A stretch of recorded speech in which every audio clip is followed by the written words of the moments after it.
Van Joerto is er in Hotel Tjada in Oranjewoud een groot wandschilderij te zien als erebetoon aan de kunstenaar Alma Tadema. Het is makke troch 30 kunstschilders uit de hele wereld in het raam van 2018. Dat zijn de mensen van over de hele wereld. Hè. Russen, Japanen, Chinezen, half Europa is erbij. Het zijn allemaal mensen met dezelfde ziekte en dat heet decoratief werk maken eigenlijk. Ze zijn decoratieschilders van oorsprong, maar langzaam maar zeker zie je dat er veel van hen ook naar de fine art gaan.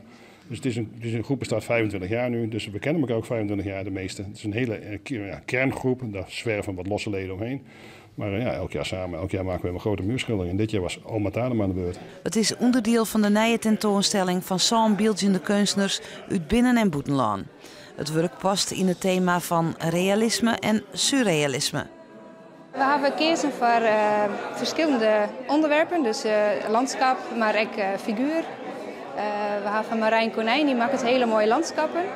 Samen met Andy Eckelhal, die komt uit Amerika. Die maakt allebei landschappen, maar op een hele andere manier. Randolph Algera en ik maken vooral figuren en surrealistische sferen. En de beeldhouwer Jeen Bosma, die maakt het marmer en beelden. In de doeken van Westra Cels zocht je diepte en structuur. Ik ben op zoek naar iets waar ik enkel beeldhouwen, enkel schilderen. Dus in de ondergrond zit een soort stuklaag waar ik alle vormen mee kan maken, gewoon met de hoorn.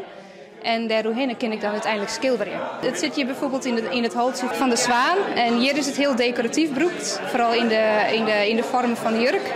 En hier is het echt functioneel. Dan zit het in de snuit van de vos of in de vorm van de kleding.